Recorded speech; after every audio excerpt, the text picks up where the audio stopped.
First of all, I think this is a really important time for journalists. Journalists all over Europe are facing enormous challenges. Their ethics are being challenged, their capacity to report accurately and in a humane way is being challenged. In recent years, we've had enormously important stories that have been dealt with by journalists where they have required the utmost amount of professionalism. For instance, in the coverage of minorities, in dealing with issues related, for example, to politics and migration.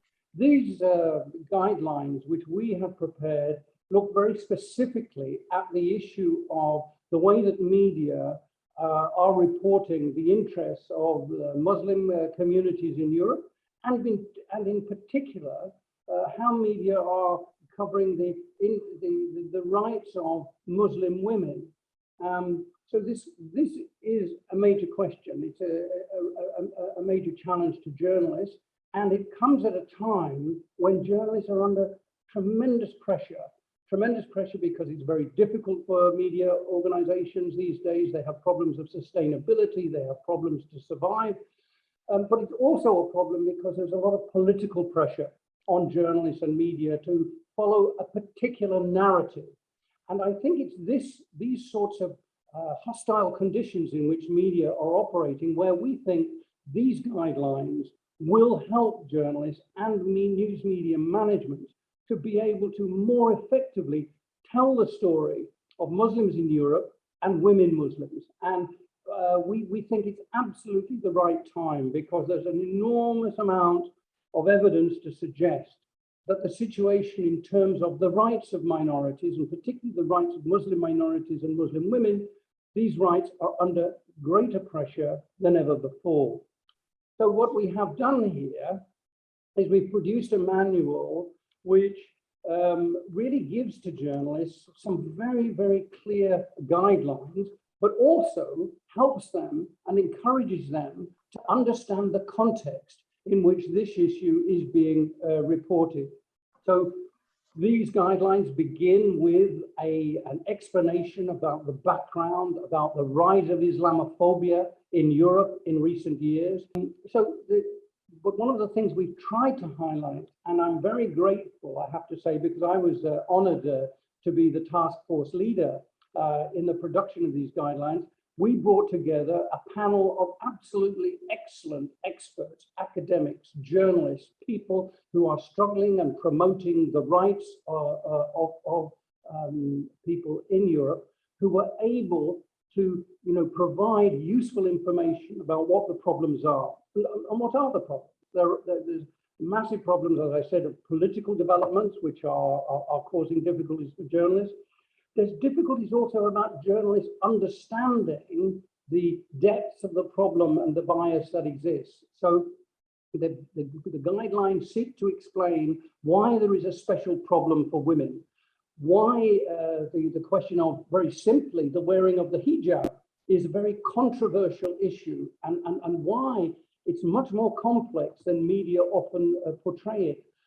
Muslim women are seen as either the victims of an oppressive cultural society, or they are seen as challenging their conditions.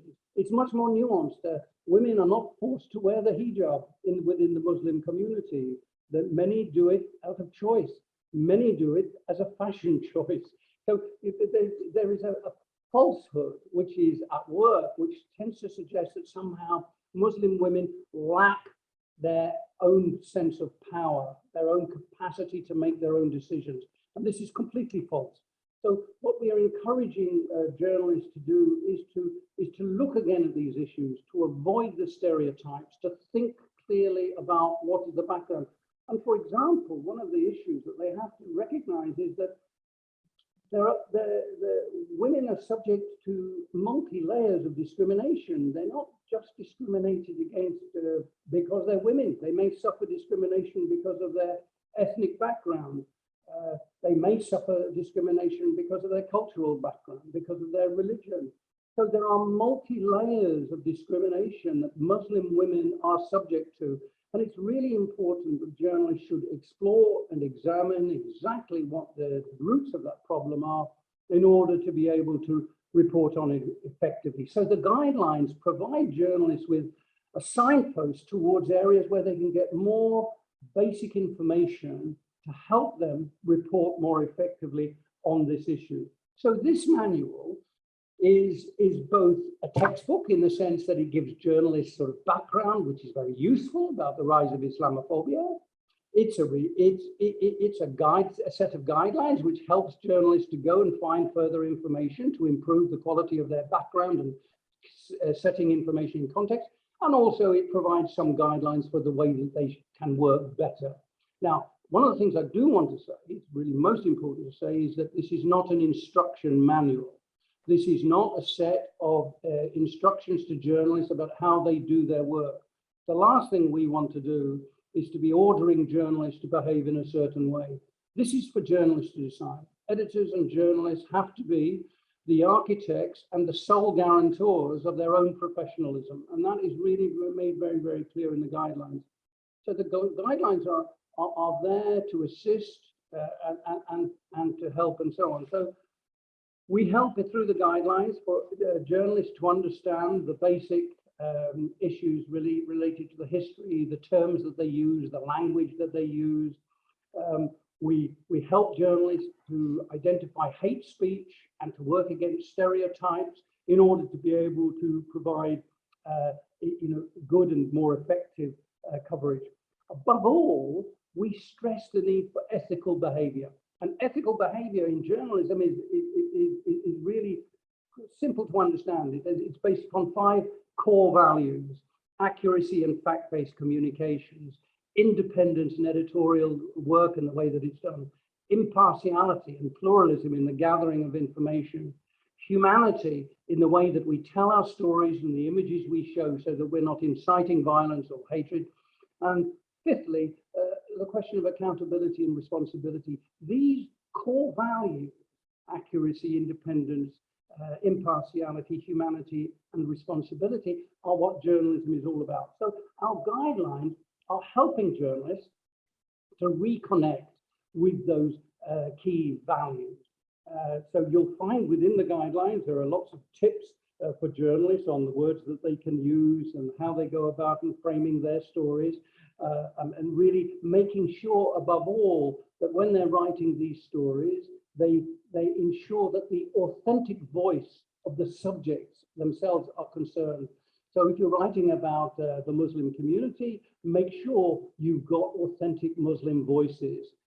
And above all, when you're writing about the questions related to the hijab or the rights of women in Islam, it's very important that women's voices are heard. Do not rely upon experts from elsewhere who are self-appointed, but actually go to the community, ask people to speak for themselves, and above all, let them tell their own story. So that's what we are trying to do. And I believe that journalism at its best will show care and sensitivity. And we see some of that in the way that there is reporting in the war in Ukraine and many other issues as well. But what we need to see is a re-emergence of ethical journalism and professionally based journalistic activity, which will deal with these questions related to coverage, dealing with avoiding Muslim bias and ensuring that the rights of women are properly protected. The guidelines have 2 aims, really. One is to guide journalists themselves, journalists and editors, as they carry out their work. The other thing we draw attention to, and I think it's an important point as well, is that media themselves very often are not reflecting the communities they serve. So internally, if you look at media, you've got to ask yourself, is the media community diverse? Are newsrooms diverse? Do they have Muslim representatives? Do they have women who come from these backgrounds and so on? Very often you find that media lack diversity and they lack the representativity to, with conviction, report effectively on these issues. So One of the areas within the guidelines which is very important are the advice we give to media management, news media organizations themselves, that they need to look at their internal systems of employment and the way that they operate to ensure that they're fit for purpose, to ensure that they're absolutely able to properly represent and report on the community they serve.